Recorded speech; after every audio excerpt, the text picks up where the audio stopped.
கர்த்தருடைய நாமம் மகிமைப்படுவதாக. நான் உங்கள் சகோதரி மெஸ்ஸியா நபாக்கியம். கர்த்தர் இன்றைக்கு நமக்கு தருகிற வசனம் எரேமியா 30வது அதிகாரம் 18வது வசனம். கர்த்தர் சொல்லுகிறது என்னவென்றால், இதோ நான் யாக்கோபுடைய கூடாரங்களின் சிறையிருப்பை திருப்பி அவன் வாசஸ்தலங்களுக்கு இரக்கம் செய்வேன். நகரம் தன் மண்மேட்டின் மேல் கட்டப்பட்டு அரண்மனை முன் போல நிலைப்படும். இதுதான் கர்த்தர் சொல்லுகிற வசனம்.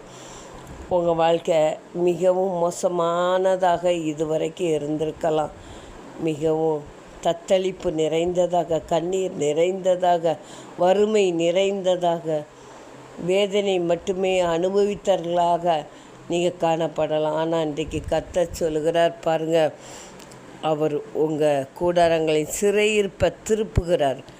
அவர் உங்கள் மேலே இரக்கம் வைக்கிறார். அது மட்டும் இல்லாமல் உங்களுடைய வாழ்க்கையை தலைகீழாக மாற்றி நிலைப்படுத்துகிறார். அவரால் கூடாத காரியம் ஒன்றுமே இல்லை.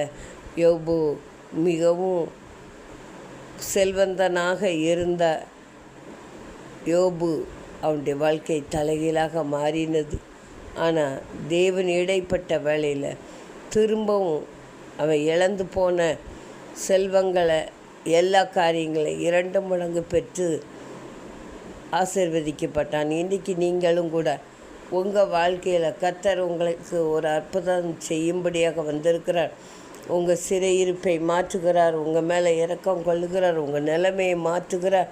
பழையபடி நீங்கள் ஆதியில் எவ்வளவு சந்தோஷமாக சமாதானத்தோடு செல்வம் நிறைந்தவர்களாக இருந்தீர்களோ அந்த அளவுக்கு உங்களை உயர்த்தும்படியாக கர்த்தர் கடந்து வந்திருக்கிறார். அவரால் கூடாத காரியம் ஒன்றுமே இல்லை. மனம் சலித்து போனீர்களோ, ரொம்ப நாள் ஆனதன நிமித்தம் மிகவும் நொறுக்கப்பட்டீர்களோ, சூழ்நிலை கண்டு கலங்கி போய் நிற்கிறீங்களோ, கர்த்தர் உங்களை திரும்பவும் உங்கள் நிலையில் நிலைப்படுத்துவேன் என்று சொல்கிறார். உங்கள் கூடாரத்தை திரும்ப கட்டுவேன் என்று சொல்கிறார். அவரால் கூடாத காரியம் ஒன்றுமில்லை. கர்த்தர் தாமே இந்த வார்த்தையை ஆசீர்வதிப்பார்.